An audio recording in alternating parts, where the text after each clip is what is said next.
Hello, everyone, and welcome to Fireside Chat number 46 with Bane666au. I'm your host, Brian, and I am joined by Dr. Random Cam and our guest, Bein. So, hey, Bein, Hey how are you guys, doing? not too bad. Not too bad for an early Saturday morning. Yes, normally our Fireside Chats are about 3 hours earlier than this, but that probably would have been too brutal for you. So, Um, Yeah. thanks for getting up bright and early in Australia. It drives me crazy all the time, and this is totally not related to the main sort of thing, but that when we get summer, you guys get winter. This is so weird. So what's the weather like right now? It's a bit chilly.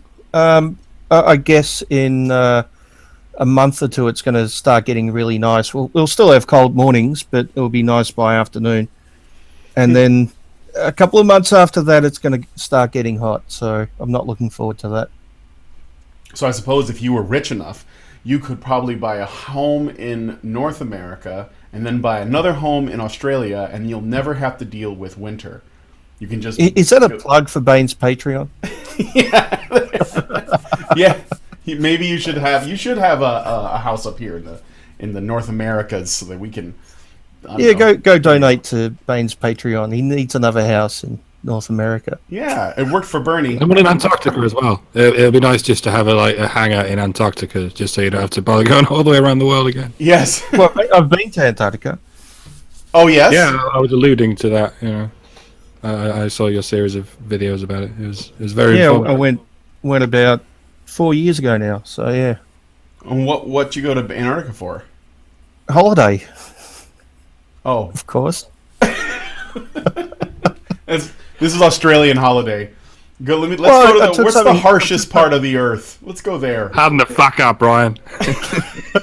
I took something like 10,000 photos. So yeah, as a photographer, a hobby that is, it's a perfect place to go to take photos. What's over there? Are there any cities? No. Lots of Nobody lives there. penguins. Yeah. There's like research stations and that with people living down there, cut off from the rest of the world. But yeah, mainly penguins. Lots of penguins, and the penguins aren't afraid of people either. They walk right up to you. That's funny. Well, they've got no natural land predators, so Yeah. they don't have any fear of other creatures. So they just walk straight up. So there are no predators. It's just penguins. Are they Well, assholes? no land predators. There's definitely land predators predators, okay. in the sea. Oh, I remember seeing a dead penguin floating in the water that a seal had got to. Like, we think of them as cute, right? They've got this reputation, especially in the cinema, as being cute and harmless. But I bet they fucking peck at you. Do they peck at you like assholes? I bet they do. Oh no, they didn't get that close. Probably the closest one got to me was about 30 centimeters. Just walked up and looked at me and then walked off. But I think it was my second day there. I found a good place in the snow and ice and laid down for about an hour in it with my camera next to a penguin highway, because they've got little ridges in the snow and ice where they walk. So I just laid there for probably a good, I don't know, hour, I guess, taking photos as they walked up to me and walked past me. And they just look at you and walk off. It's strange for a wild animal just to walk by and look at you that way. That is strange. And the Yeah. penguins have roads. How do they have roads if they don't have a government? How is that possible? Libertarian. So They're no, black they and just white. They live they in just harmony. wear grooves into the ice and snow, and they go back and forth down these grooves. I assume the grooves change over time. It's crazy.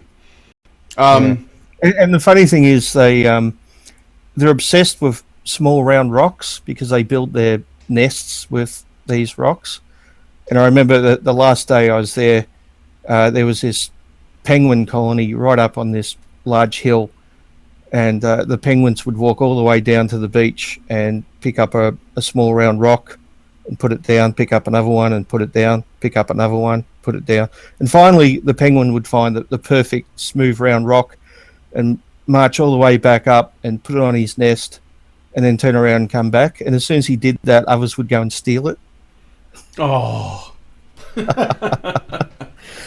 It was a good trip. All that work for his baller crib, and it just didn't work. Yeah, if you can afford to go to Antarctica, you should. It's not cheap, but it's well worth it. You should do it at least once. You know what? I'd do it a second time, but I can't afford it. Well, then... Patreon. Yeah, Patreon. Fuck the mansion. Send him to Antarctica. Yeah. Get some ice cubes for that Kool-Aid. Yeah, it's absolutely beautiful. It's easily the most beautiful place I've ever seen. The weather there was good at one point, and the water was perfectly still, so it was like a mirror, and reflecting the mountains covered in snow and the clear sky. Absolutely breathtaking. I'll send you some of my videos. So yeah, because I've got some photos. Nice. So let me ask you a question. Speaking of Kool-Aid, why did the Kool-Aid freeze while you were in? Well, it has got ice cubes in it. It just had more ice cubes than normal. So, but I did have a big woolly coat on, so it kept the Kool-Aid a little bit warm. So, I bet you would need one. Can you? Yeah, you totally would. I can't even imagine being such a harsh environment. But I guess maybe it's not so bad. Well, when I went up on deck on the boat, I wouldn't put on all my gear, and if I was up there for half an hour or something taking photos, and then I'd come in, my face and hands would burn from the sudden, heat. You'd get like a burning sensation. Mm-hmm. Just coming in from the cold. Yeah. How cold did it get? Do you know what the temperature was? Oh, I'm not sure. We were there during summer, but it was still bloody cold. Oh yeah. Well, I don't know if whatever Antarctica considers summer. So I know that they have. What was that? You can't go during winter because it's just too icy for the ship. Yeah. Yeah, that's like the isn't that where March of the Penguins, that documentary, was filmed? Was in Antarctica, and that's that crazy harsh winters where a large number of the penguins don't even live, and they basically just have to endure it. So yeah, I wouldn't really want to be there during winter. Yeah, no. Oh. Well, they tell me Canada's cold, but I went there 3 times in a year, and it was warm, bloody hot, and then cool. I haven't actually been in the actual winter yet. I'm going to try that soon. I went up there... Yeah, I imagine winters would be cold. Yeah, I went up there in January, and that should have been the harshest. I think it was late January in Canada. And it was colder than in Chicago, but not dramatically, not much colder. They just had their snow earlier. Plus, at least the part of Canada I was in, they would have like what they call Chinooks, where it would get warmer for periods of time and the snow would melt. In Chicago, that doesn't really happen. It's just cold. But most of the cities are to the south, though, aren't they? So I imagine the further north you go, the much colder it would get. Oh yeah, probably. But anyway, so speaking of Kool-Aid, why the poison Kool-Aid?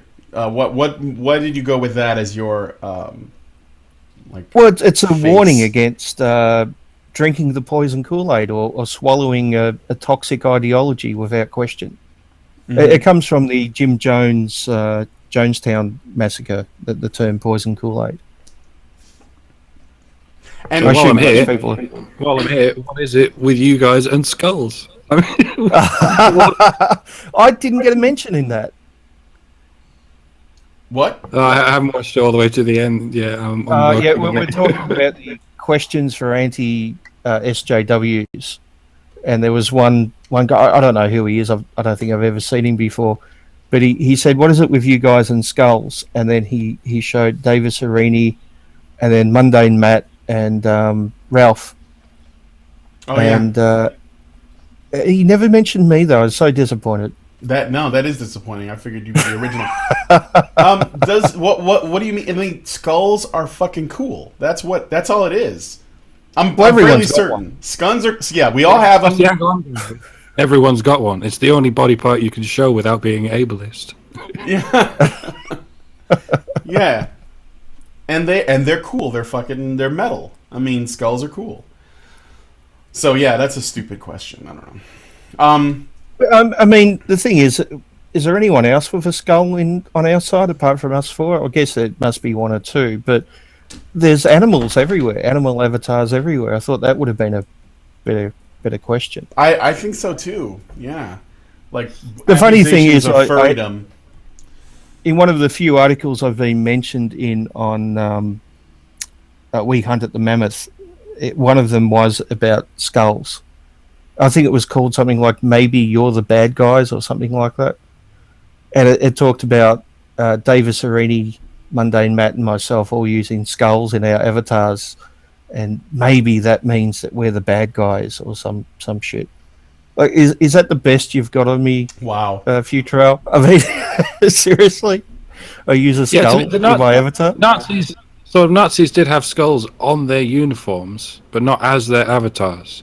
Yeah, they didn't represent themselves as dead people, because that's not what a conquering people do. They represent their enemies as dead people. That's why they have skulls on their uniforms, not as themselves. See what I mean? Yeah, it's kind of like wearing your, I don't know, maybe it's sort of like having a necklace of ears, but it's parallel to that. You just wear a little metal skull on your hat. Isn't that where they put them? They're just on the hats. I don't even know where else. They might have like medals or something. And again, skulls are cool. I think skulls are cool. Yeah, skulls are cool. So what about the name Bane666au? It seems a bit of a mouthful, but yeah. Well, when I first started my YouTube channel, I was just basically watching videos and commenting in the comment section. I didn't really have any intentions of making videos, so I didn't pick a name appropriate to that. But I've always liked the name Bein. Plus, I like to be the Bane of people I disagree with. Yeah. The 666 part comes from the number of the fact that I'm an atheist and I'm a metalhead, so I've been accused of being a Satanist by many a born-again Christian in my time. So I adopted that ironically, just as a fuck you to those people who judge me as being a Satanist, even though I'm an atheist and don't believe in any deity. And the AU bit is just, well, I'm from down under, in case you haven't guessed by the accent. It's nothing to do with gold. It's sort of it's the weight of a certain kind of gold that's going to create a doomsday machine. That's actually a cool explanation. I might start adopting that.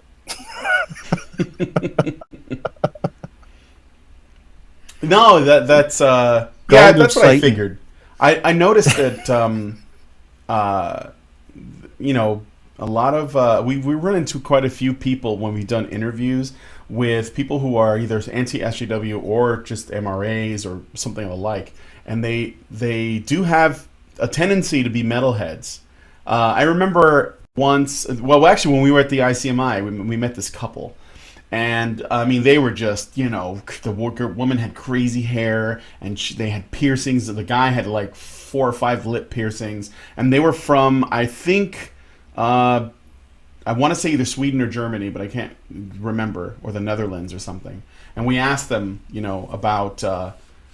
we did an interview with them, and they said, "Oh, we wanted to see what this was about, and we found it very interesting." And they're really nice, obviously, despite what their appearance. And I remember I brought up, because I was like, okay, so I'm gonna go out on a limb here, just looking at how you're dressed, and the face piercings and the tattoos and stuff. And I'm gonna go on a limb here and ask and assume that maybe you guys know what Metalgate was. And sure enough, they immediately became really passionate. They knew what it was. They started saying, these fucking people, they don't understand what metal is. And they just gave us they didn't give us the riot act, but it was like there was an imaginary person there. They just went wild. Metalgate didn't really take off though, did it? No, it didn't. It didn't even the metal community just basically said, fuck you, and I think that was it. Yeah, pretty much. Yeah, don't even think about it. Keep walking, sunshine. I've always found the metal community, at least here, to be very friendly and open-minded, and Oh yeah, they're totally like some of the most dare I say, progressive people that I've ever known in my life, and I don't mean in the same way that SJWs claim to be. I mean like in a real way, where if I present like an idea, like the radical notion of men's rights, then they actually become pretty open to listening to that, and they immediately understand it, and they're usually a lot smarter than you think too. People who go in mosh pits like as a hobby understand that there's no such thing as online violence. Yes, exactly. But also, I think we're used to being judged by our appearance, so I think maybe that makes us a little bit more open-minded and not so willing to judge other people automatically. Yeah, pretty much, and they I think that certainly lends to what we do on our community and how that openness. So you are probably best known for your series. You have lots of videos, lots of content, but the thing I think that you're probably best known for, few. Yeah, you're probably best known for the series entitled "The Propaganda of Toxic Feminism." You've done 49 of those videos, and trying to get 50 done. Well, Mike, I was just going to ask you. Bane's many projects. Bane has like 6 or 7 projects in the air at any given time, and at least the deadline is for any of them. I'm constantly juggling. Episode 50 is one of them, I believe. So so that was basically my next question: was are you done? 49 is like you're just leaving us hanging on almost 50. Yeah, to give spoilers, I guess, but the concept of 50 is to get some other people in to help me out and do some segments. Okay, so you're basically doing. I noticed that you've been doing a lot more sort of outreachy kind of stuff, like where you go to other content creators and you try to build bridges with them, even people who are feminists or not MRA types, but just people either the other side of the aisle or sort of congruent to it or what have you. Are you going... I've always promoted smaller channels. Even when I was at 2K, I did my first promo for smaller channels, and one of them was actually Sargon, who was at 1K at that time. So wow, he's progressed a bit since then. Does he remember that you did he know you plugged him when you did?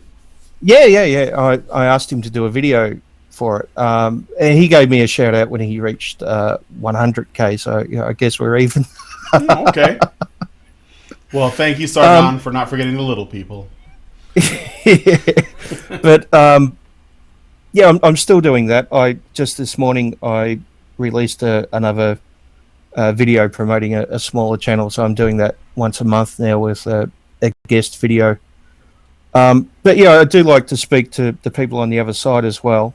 I don't like living in echo chambers, so I think it's important to speak to other people. Absolutely.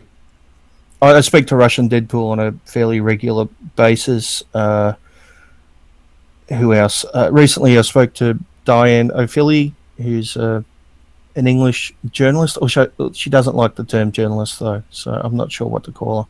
Blogger? Is it because... Why doesn't she like the term journalist? Well, yeah, I asked her that, and she said basically she's not trained as a journalist, and she's not making her living doing it, so I guess it's not a profession. Oh, so I guess what you're saying is she has some degree of what appears to be ethical standards, where she says, it was a very interesting conversation. Actually, I'm trying to set up another one, hopefully for next week, between her and Bunny. Bunny Blackwell? Yeah. Oh, well, nice. Bunny Blackwell's getting... I discovered Bunny before you guys, by the way. Okay. Perhaps. I don't know. I had Allison her on a hangout with Dean Esmate. Hey? Allison's the one that found her, so I don't really know. I know that we were trying I think Allison... Go ahead. From memory, I think Allison found her through Skeptor, and I think Skeptor found her through me from memory. I could be wrong, though. Oh, no, you're... I found her shortly after she made a video about me that was very nice about me, but I didn't say anything because I was embarrassed. Bunny is watching this show, by the way. So yeah, I like Bunny. So it would be good if I can get her on with Diane. That would be a very interesting conversation. Yeah, no, that would be good. Diane was very open-minded, and she's definitely about, even though she calls herself a feminist, she's definitely open-minded to men's rights and is clearly all about equality, but she still clung to terms like patriarchy, and she still clung to female oppression. And it was interesting speaking to her because I don't know how to describe it. You really have to listen to the interview to see the way she, in some cases, shifted the goalposts to try to explain things. But she was very open-minded, and I give her credit for that. I think and very she friendly. does deserve credit. It's hard to let go of that. To let go of those narratives. I think the average person It was a has very a hard friendly, time letting go. open-minded conversation, which I think is good. And she was interested in doing more, which is also good. But I just find it interesting that she clung to certain terms and ideology. Yeah. I don't know. Yeah, I guess we all do in some way. Right? Yeah, like I said, I think it can be difficult to let go of. I mean, when you have to, you have a hard time letting go of the concepts like patriarchy if that's what you knew, and even if you didn't, like even I think regular people who don't take gender studies courses and don't really like do all of the work that is involved with that will probably default to the idea that men rule the world, and they always have, and women have always had it harder, or are at least deserving of more compassion, and I think that's hard just for regular folks to let go of, Yeah, it's or at become least the question. zeitgeist, hasn't it? Yeah, it's basically the zeitgeist. It's just like the way that most people are, the normies as well as the people who really sort of dig into the ideological part of it. So, well, that's one of the things. One of the reasons why I'm a men's rights activist is to put out the other side that men have issues too. Yeah, and again, that can be very hard for people to make peace with. And I remember when I first got exposed, and actually that was my next question to you. So when I first got exposed to this as a concept, it kind of was a snowball effect. Like first I learned about the grass eater movement in Japan, and then as I dig deeper, I actually found MGTOW, and I watched some of their videos, and some of it sounded like because I was a normie really in many ways, it was kind of jarring. And then I found Karen's channel, and I ended up watching all of her videos at that time. And when it was over, I was like, wow, this is really blowing my mind. And even when I challenged it, like I really tried to think about, how much sense does this make? Is this really true? But even when I sort of followed through with the logical, steps, like looking at the wage gap and rape culture and all this other stuff, I couldn't find a way to contradict that. It just sort of, I landed where Karen was, and that was when I realized that that there was another side to this story, and I was really glad that I found it. So I was wondering, how did you find it? Like, what was your journey? Because I guess you started off doing. Did you start off doing atheist stuff, or at least more from that perspective, and then you found yourself doing this? Or what? I guess we can go back way before even then. I guess in a sense I've always been a bit of an MRA. I think I was about 10 when I discovered two concepts which didn't seem to go together in my 10-year-old mind. One was that men and women are equal, and the other one was when a ship sinks, it's women and children first. Mm-hmm. And I always thought, well, if men and women are equal, why do the women get to be saved before the men? That didn't make sense to me at 10. And yeah, I think as a little kid, I was the same way. And then you sort of like get untaught that stuff for whatever reason. Well, as I got older, I noticed that whenever I saw a movie which had someone who was cheating on their partner, if it was a male, they did it just because they wanted sex. if it was a female, she would do it because she was ignored by her husband, or the husband was the asshole, or whatever. So I noticed things like that, where there was a double standard between the way we saw masculine and feminine. Mm-hmm. So when I got onto YouTube, I was mainly leaving comments in atheist videos and watching atheist videos, and also debunking some conspiracy stuff as well. And then Elevator Gate happened, and then which was a bit of a crossover between the atheist community and the men's rights community. And then we got what's her name? Atheism Plus, of course. Yeah, Rebecca Watson. Yeah, guys, and word to the wise guys, don't do that.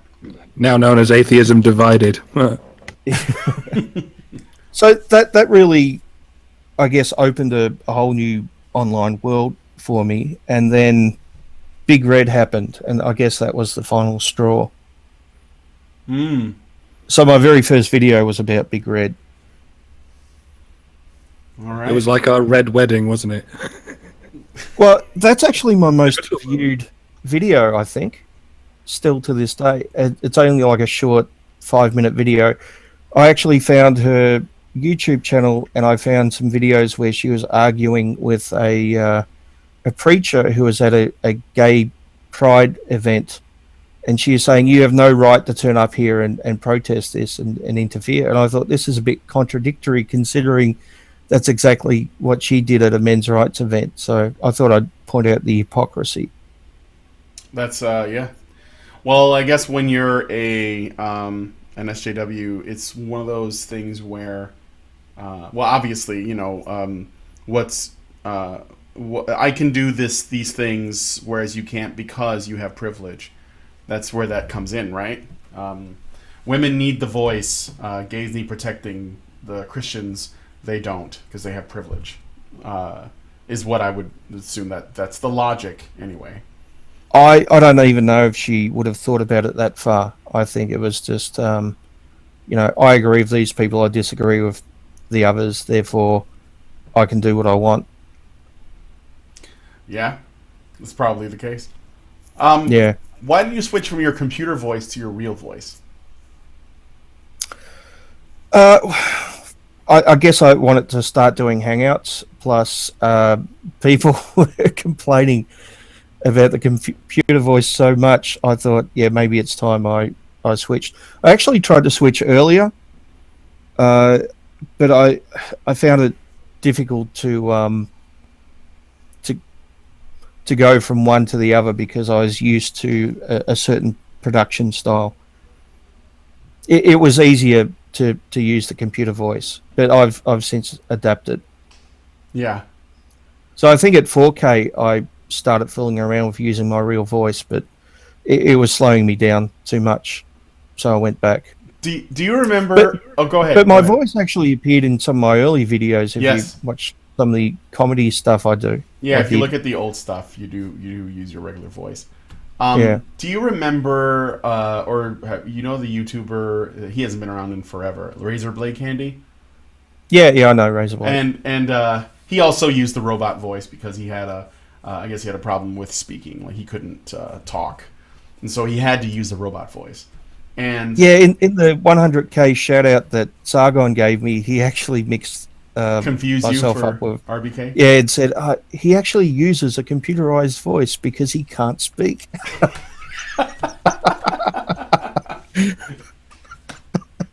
Sargon, that's is that voicist?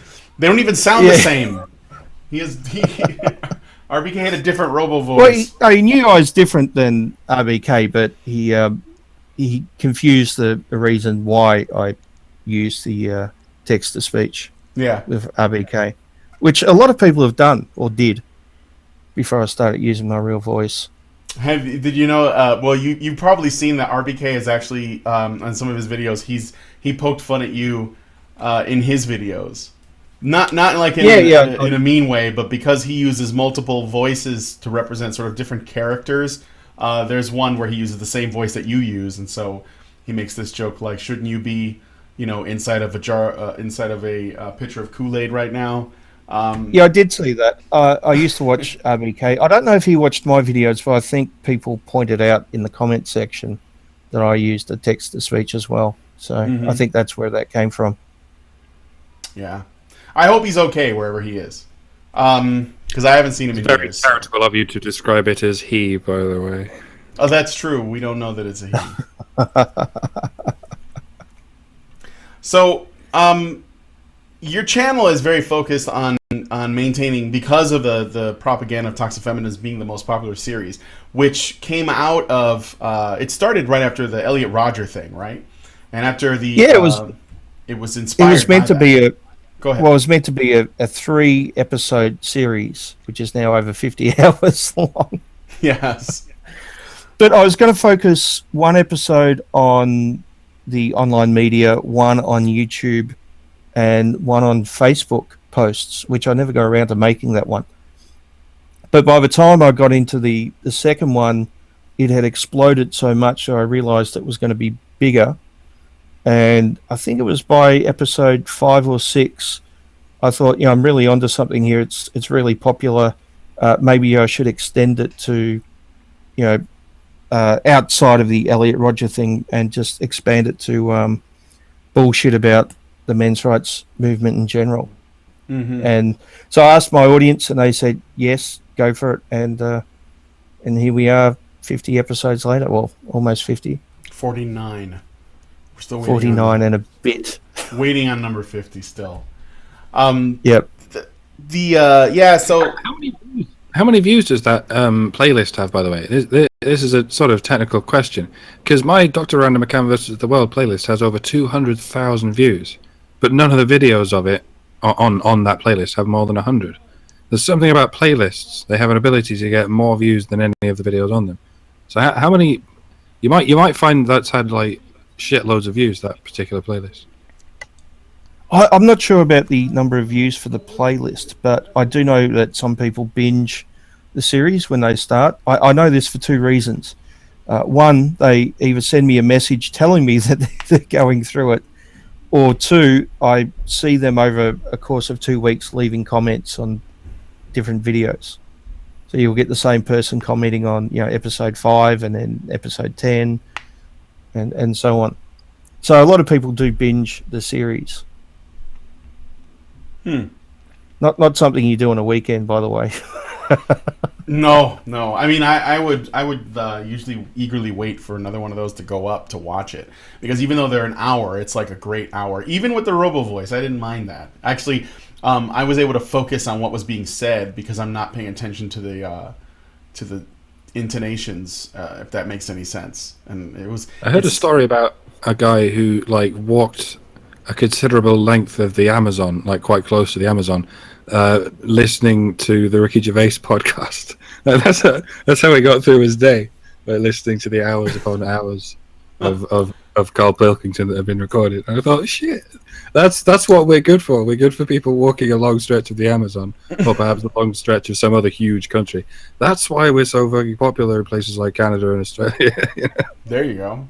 Yeah. Well, I got a comment from someone on Twitter just the other day saying I need to put out more long videos because he likes to listen to them on his, I think, an hour and a half drive to work. So, yeah. I did point out that on my Hangout channel there's plenty of long new material.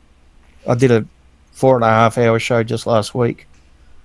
Are you thinking about moving your content to vid.me or some other place like minds.com in the wake of all this YouTube stuff going on? I do have a daily motion channel where I've put some stuff which I couldn't on YouTube, because of copyright stuff. But I don't know. I'll guess I'll see what happens. We all might have to. I've already got a Minds account. I've just been dropping YouTube links in there. I haven't actually uploaded videos to that, but you can do that, can't you, on Minds? Yes, I believe you can. Sorry, my dog is being a freak. Yeah, you can upload videos to Minds, and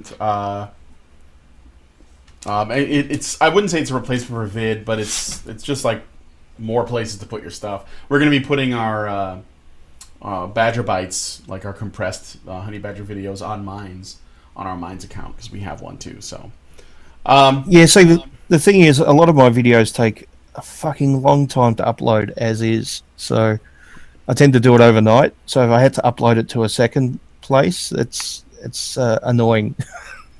But I'll do it if I have to. I'll just see what happens. Oh yeah, that makes sense. Well, you might be able to maybe you can just embed the. I don't know if it'll let you do it, but perhaps you can upload to one place and embed it in these other places. That's another way. But unfortunately, if something happens to YouTube, like this new YouTube Heroes comes and people use it to get rid of anybody whose opinions they don't want to hear, we're going to need some backup, because I'm guessing that I totally agree. To go. But I got to wonder if the Heroes thing will take off. It's had such a bad backlash. Yeah, absolutely. They had to change. Didn't they have to change the original video so that it was less hate-inducing, if I remember correctly? So I'm just hoping it will die in the ass before it gets anywhere. Yeah, absolutely. You know, I wanted to ask I know this is like digging up very old stories, but since your series on the propaganda of toxic feminism came out of the Elliot Rodger shooting, the Elliot Rodger shooting itself was actually used as a political tool by feminists, SJWs, and general is still being used. It's still being used, yeah. You guys are even referring to it as the Elliot Rodger shooting. 3 men were stabbed to death, yet we still call it a shooting because 2 women were shot. We even do it ourselves. We can't help it, you know. But when we talk about the zeitgeist, it's become the normal zeitgeist that Elliot Rodger was an MRA. Mm-hmm. Even though there's never been any evidence presented whatsoever. The closest they can get is he was subbed to, I think, 3 or 4 pickup artist channels on YouTube, and his arguments supposedly sound like men's rights arguments, even though they don't. Right. Well, that's mainly because of the straw man that was built up by feminists about what MRAs talk about, basically. Yeah, exactly. But then, like, when we looked at what happened in his life and stuff, and the things that could have contributed to the moment that he decided to go on this killing spree, or make an attempt, he didn't get as far as he had hoped. Doesn't that, like, I thought about it, and I thought, the people who could have helped Elliot Rodger, or people like him, because he was clearly a young man who had problems and was suffering. Like, he had I believe that his father had separated from his biological mother, and she was left in another country while he had to live with his biological father and a stepmother in the States. And the stepmother was really abusive to him, and she did not like him. She would often compare him to her biological child, who she had with his father. And basically, he just, he just had a lot of problems. And then his actual biological father, because he was like a producer or director or somebody involved in the entertainment industry, he was always away. He wasn't around because he was very busy. And so Elliot didn't have those people in his life, and no one took his problems seriously enough or even considered them to try to, like, do anything about it. And so in many ways, he is an example of why men's rights is necessary, at least in my opinion. Does that make sense? Have you given that thought at all, or?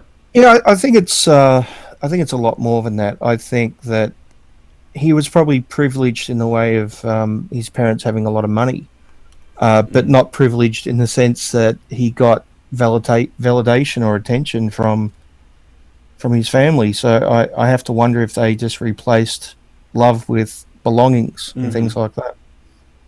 And I guess what he did was, in a very sick way, a cry for help. Yeah, I don't know if the men's rights movement would have helped him in any way. Maybe a little bit of MGTOW if he didn't see female validation as so important, then maybe. I don't know. Yeah, I mean, I guess maybe and not. And supposedly he had mental issues as well. I don't know how accurate a lot of that is. But it's a complex issue. Mm-hmm. Well, it's difficult to separate not getting attention from your family from mental health issues, because one sort of inevitably follows the other, you know. Yeah. Or at least amplifies the other. So, because your channel is very focused on keeping clarity and clarity within the MRM, do you have any issue with people muddling that? Do you have any opponents that you have to deal with? You mean just about every feminist in the media?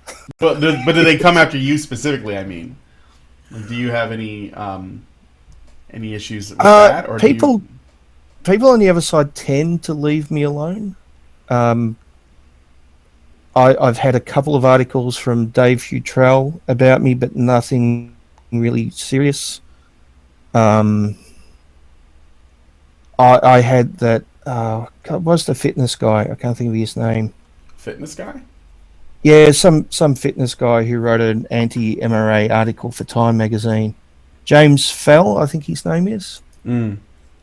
I did a video about some bullshit he wrote about the men's rights movement, and someone posted it to him on Facebook, and he said he didn't have time to go through it, but he then tried to hunt me down, and he found some guy in Queensland called Bane666 on a dating site. I've never been to Queensland, by the way, so it wasn't me, but they found a photo of this guy and they were making fun of him, the way he looked, and and all the rest of the shit. So I found it funny that he had time to try to hunt me down, but he didn't have time to actually watch my video and deal with the criticism that I brought up. Mm-hmm. Yeah. And I had another article. God, I can't think of the guy's name. He wrote some article on his blog after I left a comment about the Mad Max thing. Aaron, is it Aaron Clary? That's the guy who wrote I think that's the guy who wrote the Mad Max article, but he was from the. It wasn't.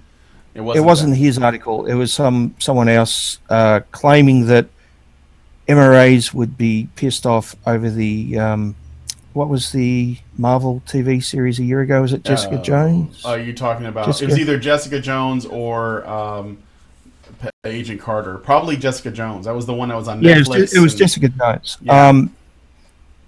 But I left a comment saying I thought it was a great series. We don't have an issue with it. We don't have an issue with strong women. I mean, Karen's a strong woman. If we had an issue with strong women, why would she be the most popular MRA?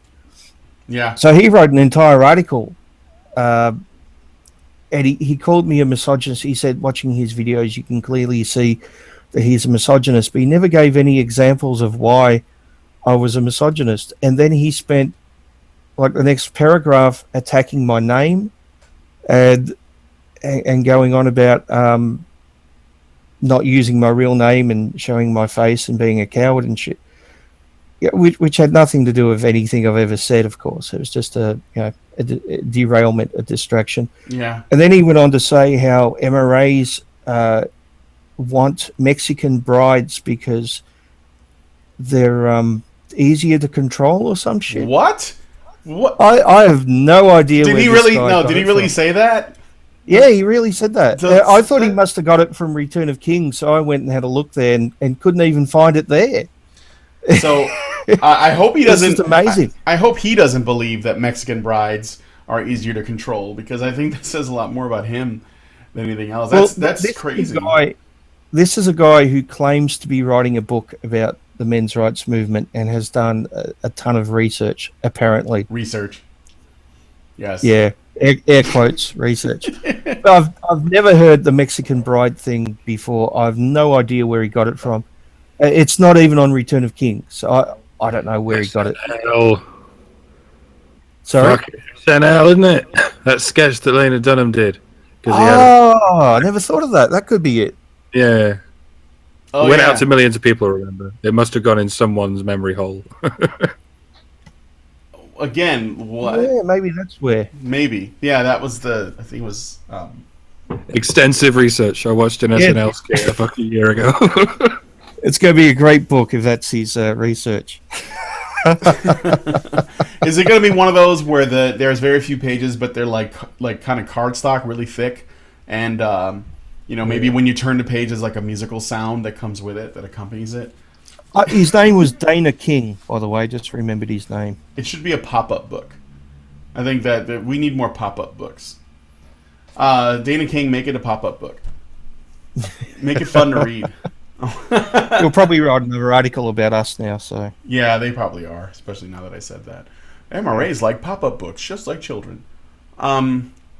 So your channel is not heading in any different direction, because I hadn't seen like a propaganda of toxic feminism in a while, and you've been making more stuff. Like you made a few videos about Aaron Ra, and a few now you have a series. I think it's on your channel, maybe, or it's on the Bane Speaks one, where you call it an egalitarian, a feminist, and an MRA walk into a bar. That's yep. I'll go ahead. I'll deal with the Aaron Ra thing first. That led to me actually speaking to Aaron Ra off air. Unfortunately, he wouldn't speak on air. I think he didn't trust me enough to speak on air with me. He thought I was, doing it for views or Patreon or whatever. But we had a good 2-hour discussion off air, and by the end of it, I think I'd brought him around. He was, laughing, and we got along really well. And he said he wanted to do it again, which we haven't yet, but I should get back in contact with him and see if he wants another chat. So I thought that was productive. And he seemed to have changed his mind a bit about the men's rights movement. So as long as he doesn't come out with any more bullshit comments about us, I'm not going to make any more videos about him, which I think is fair. As for the bar, as I like to call it, it's the shorthand version of an egalitarian, a feminist, and an MRA walk into a bar. We do that every 3 weeks. So it's myself, Russian Deadpool, and Little Miss Anonymous. And they tend to get drunk. I'm the designated driver. and The Australian is the one that's not drinking in this case. Yeah, I know. Well, I've trust me, I've been a big drinker in the past, but someone needs to remain sober for that show. And we tend to have a guest. I was on episode 2. I got very drunk, indeed. Only lasted 3 hours, I'm afraid. Yeah, it tends to go 4 or 5 hours. So. Wow. Yeah. And what do you guys talk about on there? Well, we tend to start out with a serious topic, and then it just devolves into drunk talk. Yeah, it starts with placentas and then becomes about ethics.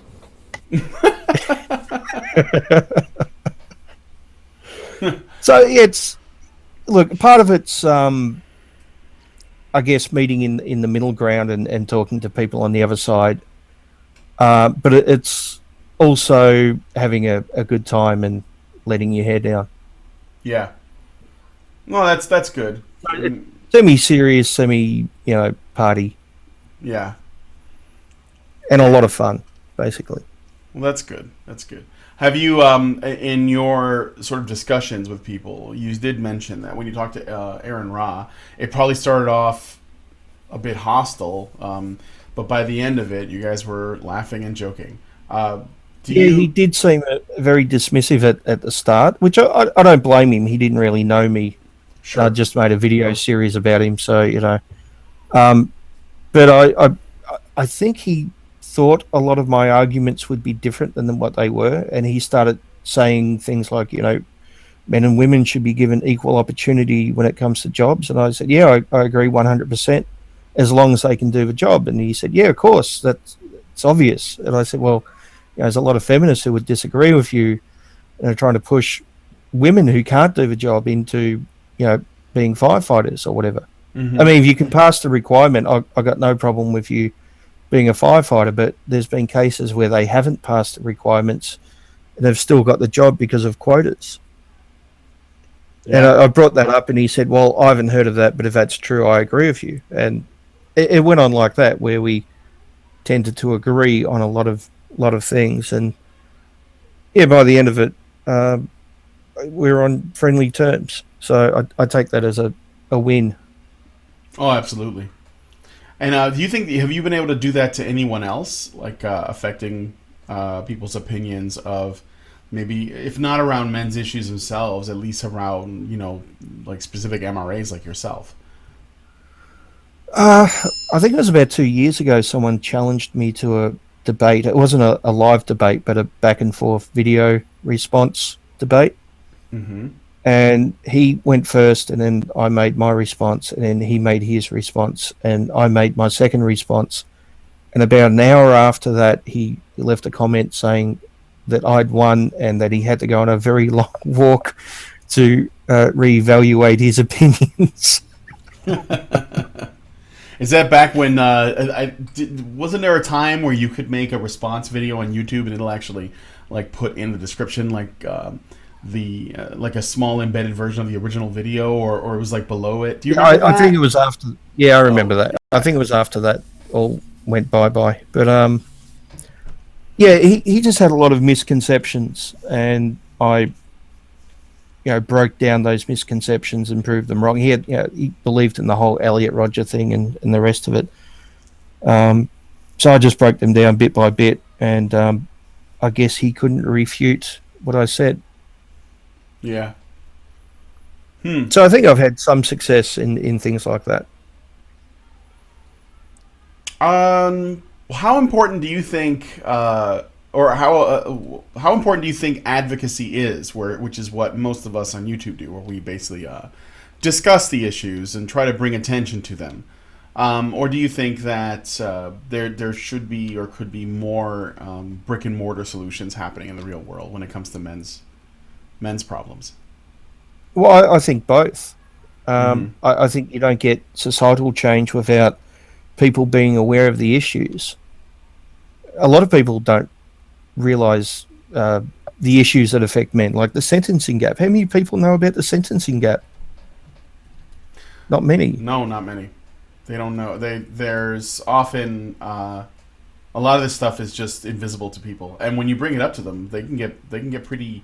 I don't want to say defensive, but it can actually really bug them to know that that's the case. If that makes any sense. Suddenly, activism goes from a good word to a bad word. Nay, even advocacy goes from a good word to a bad word. If all of a sudden you advocate that thing. Yeah. So basically, you can't get political change or legal change or societal change unless people are aware of the issues. So I guess the starting point is what we're doing, which is talking about the issues and spreading awareness. Mm-hmm. But it does need to go hand in hand with real world solutions as well. Obviously, if you talk about male victims of domestic abuse, it's great to spread awareness, but unless there is actual services to help men as well, then it's only half the solution, isn't it? Yes. Yeah, and do you think that talking against feminism is, because I know that you've been, since you've been talking to, the skeptic feminists and stuff, do you think that discussing or criticizing feminism is helpful to men's rights, or it's just kind of a side thing? Do you think it's like less important? I think it's both necessary, but also sometimes harmful. I think it's necessary because they're the ones controlling the narrative and often standing in our way. So we don't really have a choice but to address it. But it can be harmful because it's often used to derail the conversation about men's issues, and we're accused of just hating women or feminists or whatever, as opposed to really caring about what we're talking about. So it's a double-edged sword in that way. So you're saying that if people are spending too much time, like say, there are people who are not MRAs, they're just anti-feminists, or they're just sort of, maybe they just call themselves rationalists, and they just make content that's against feminism.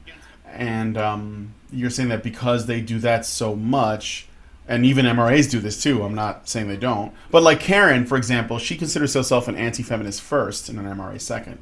So she's more interested in attacking in feminism because she thinks that if that doesn't get torn down, then men's rights can't happen. But and I would agree with her. I would agree with her 100%. The side effect of that, though, is that it's used as an excuse to derail discussions about men's rights. So when you say it's used as an excuse to derail discussion, do you mean that feminists use the criticism of feminism as a way to derail it, or actual anti-feminists derail from? We hear it all the time that they're not really interested in men's issues; they're only interested in, shitting on feminists or women. It's a bullshit excuse. Mm-hmm. Yeah, they want a men's rights movement that never criticizes feminism, and I think that's been tried multiple times. Go ahead, Ben. I don't think it would hurt to occasionally talk about men's issues without mentioning feminism. That can be hard sometimes because the two are so interconnected. But I do think criticizing feminism is legitimate, or I should say at least aspects of feminism. Because I do believe in giving credit to the good ones who are willing to meet us halfway. Diana O'Philly, for example, even though I disagree with her about patriarchy and female oppression, she is very much a men's rights activist or advocate. Mm-hmm. She believes in the rights of men, so I'm more than willing to discuss these issues with her and meet her halfway, and maybe even convince her to eventually drop the whole patriarchy thing. Who knows? Do you think that how do I put this? I've noticed recently, when I first started getting involved with this, I noticed that feminists dismissed MRAs outright in almost every instance, and they wrote hit piece after hit piece after hit piece. But now, men's issues are becoming more and more difficult to ignore, and they actually have to acknowledge them. I've seen videos where feminists have said yes. And they've been on the. This is not just on YouTube, but like on the news, on cable news, on the Young Turks, whatever, where they will say, "Yes, we are aware of things like the sentencing gap, things like male fatherlessness, male homelessness, male suicide, and the things like them conscription, and so on, male disposability." I agree with you 100%. I've actually mentioned this numerous times before. When I first started doing this, the feminist narrative was men don't have issues, men are privileged, only women have issues. And then it shifted to, sure, there are some men's issues, but feminism is the way to deal with it. And then it shifted to, sure, men have legitimate issues and they need their own movement to deal with it, but I just wish it wasn't anti-feminist. Mm-hmm. Which is kind of where we're at now. So we're kind of in between both of those things, because there are still lots of feminists that say, yes, we acknowledge that there are men's issues, but feminism is the way. It is the light. It is the path. Yeah.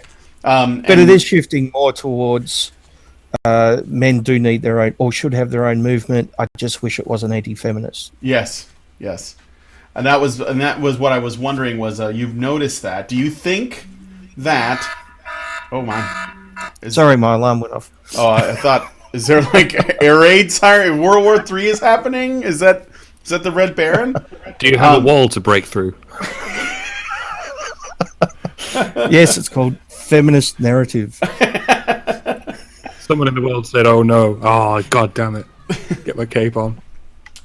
But now that I think that feminists are starting to, they're actually trying to make content.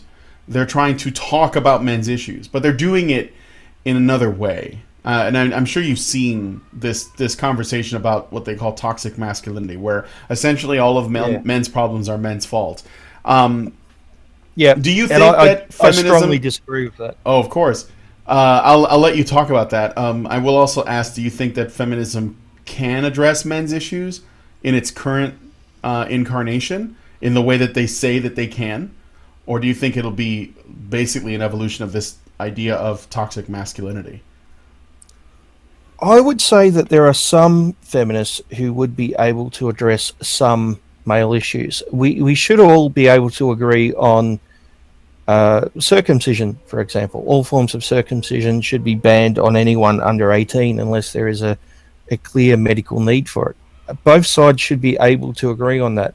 Unfortunately, we get some people on both sides who don't see it that way.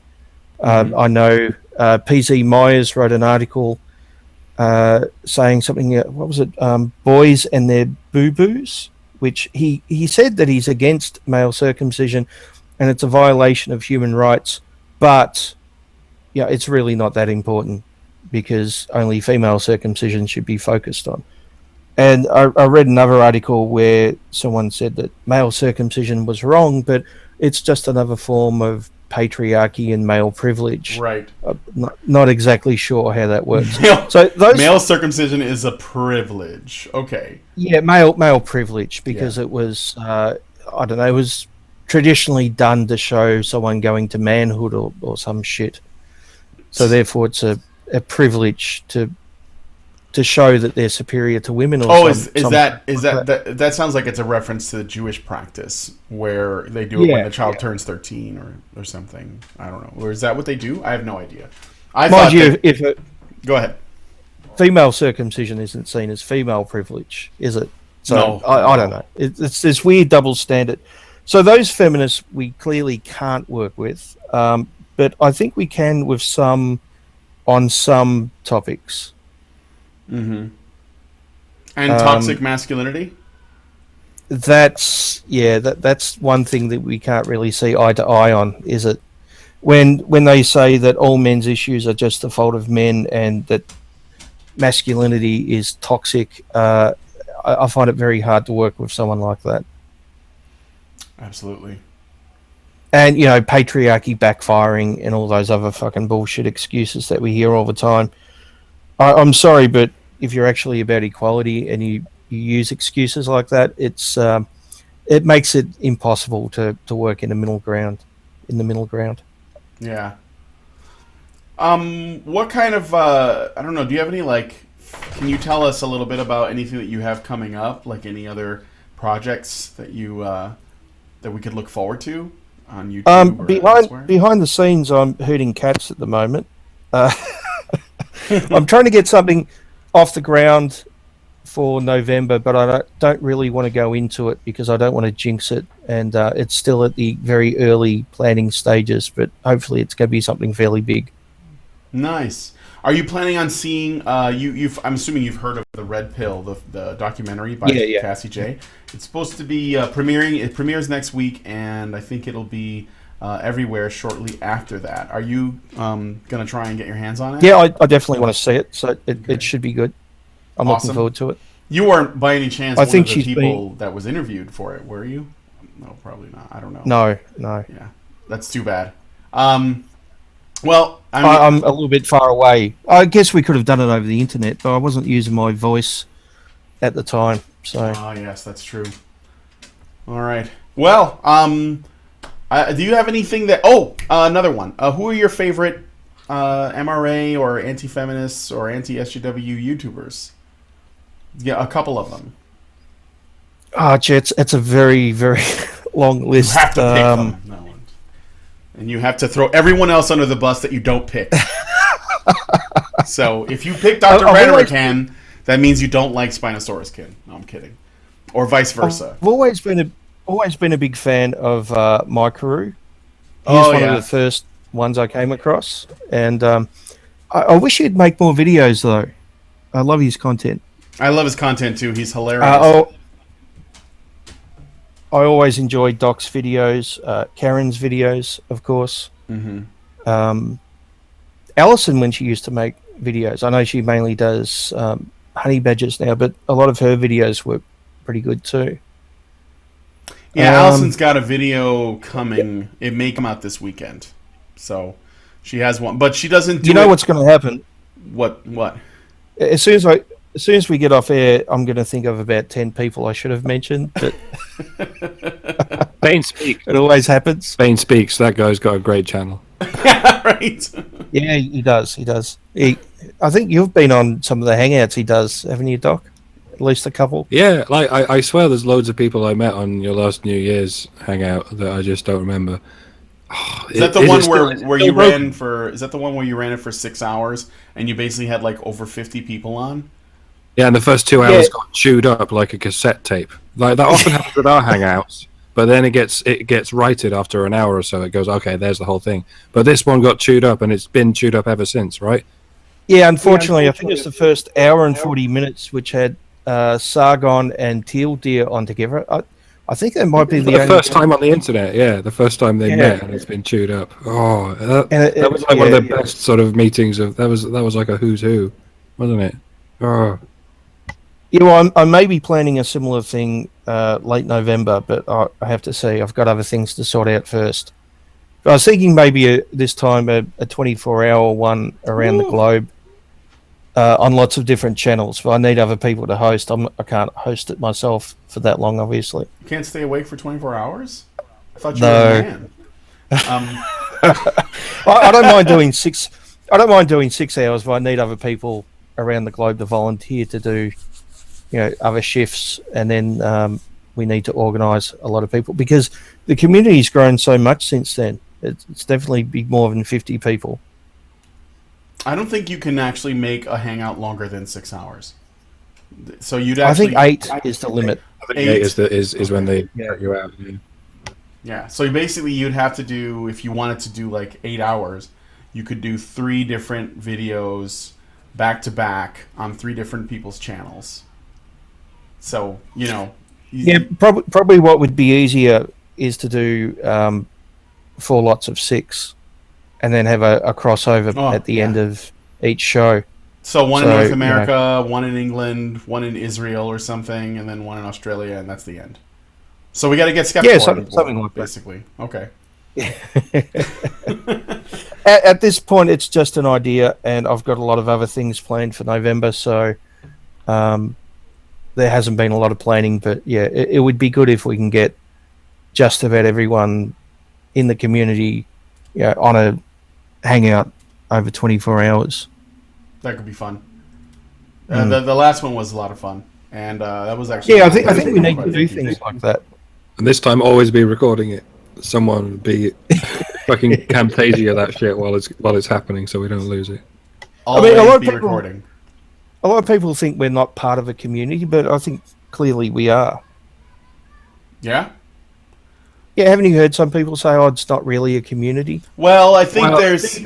Oh, go ahead, Mike. What does it mean to commune? I don't want to get AIDS piggy about this, but it relates to the word commune, and to commune means people getting together.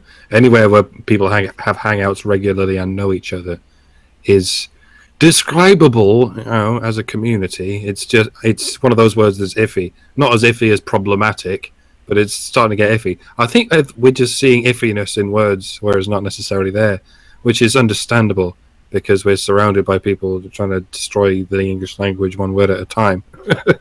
But some words can be saved. I think the word community is possibly worth saving. I think some people are scared that. I think some people are scared that community equals echo chamber.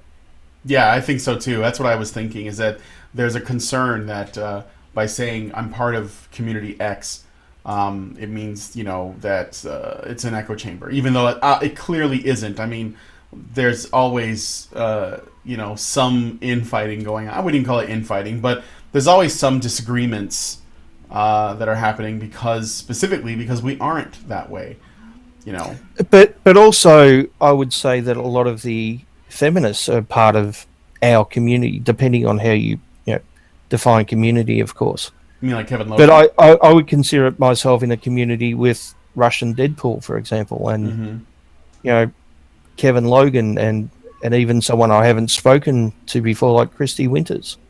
We're all part of the gender community, I guess you could say. It's a little bit like a school. It has goths and it has jocks and it has in-betweens, and they're all part of the same community, even if they hate each other. Yeah, and there's lots of crossover. Yeah, and even though Russian Deadpool and myself might disagree on a lot of the gender stuff, we're still part of the atheist community, for example. Yes. So it's not black and white. It's everyone's part of lots of different communities, and there's lots of different crossover. So yeah, there's like overlapping circles. Because I don't think that, like, for example, I know Karen is an atheist, but Allison does not consider herself an atheist. So, as an example. And Dean Esme definitely doesn't consider himself an atheist. Wait, no, are you kidding? Seriously? I never heard of this. I'm good friends with Dean, but that's one topic we disagree on and haven't really spoken about. So he's spiritual, but not religious? Just a little bit. Just a little bit? Okay. but that's why things aren't black and white, because like Russian Deadpool and myself will disagree on some things and agree on others, and Dean Esme and myself will disagree on some things and agree on others. So it's not all black and white. It's not all, everyone on this side thinks exactly the same way and everyone on that side thinks exactly the same way. It's a lot more complex than that. Yeah. So I do think it's important to have a community where we support each other and talk and exchange ideas and things like that. I try to build that as much as possible. That's a good idea. I like that too, and I think that that's one of the things that I'm most sort of I take pride in it, actually, the ability to do that. And I want more people in the conversation, whether I agree with them or not. So yeah, exactly. Yeah, I mean, like when we get criticism, I try to engage, and make sure that people know where we're coming from, and maybe we just aren't going to agree, or maybe we are wrong, and then we just come out and say, "Oh yeah, I was wrong about that. I know I've had to make corrections," and that's okay. Keep us honest. That's something that I'm all in favor of. So, but I guess is there anything else that you wanted to ask us that maybe you didn't? Because I'm all out of questions. Not sure. I can't really think of anything. All right. Do you? I think do you know Bering? Are you in the same part of Australia as he is? Yeah. We're part of the same city, but I don't think we live that close. Probably, I don't know, 30, 45 minutes away. Oh, all right. But Melbourne's a very big city. It's stretched right out. So. Oh yeah. Yeah, I'm close to the actual city, and he's, I think, on the outskirts, if I remember correctly. In the woods somewhere. Yeah. No, not quite, but yeah. outer suburbs, I think. All right, excellent. But I've spoken to Bering both on air and off air. He's a good bloke. Yeah, he's all right. He's all right. Anyway, so yeah, I guess if there's nothing else, I don't know if Mike, you wanted to say anything or whatever. Otherwise, I'm just gonna wrap up the show. And I'm spent. All right. Well, thanks, Bein, and just so you guys know, I'll be on Bane's channel tomorrow. We're gonna be talking about the dreaded I word. So, Yes. So, and I think it's an important conversation that we got to have. So, yeah, we're going to discuss Islam tomorrow on Bane's channel. You can go look at if you can find it. You know what I'll do is I'll put a link to the hangout in the low bar so that you guys can find it. And yeah, we'll see what happens when we go down that rabbit hole. Yeah. So that should be underway in 22 hours. So. Okay. All right, Bein, well, I'm going to let you go, and I want to thank everybody for coming and listening, and we will see you guys on the next Fireside Chat. Thank you, Bein. Thank you, Mike. Thanks for having me on. No problem. It's been fun. All right, we will talk to you guys on the next show. Thank you.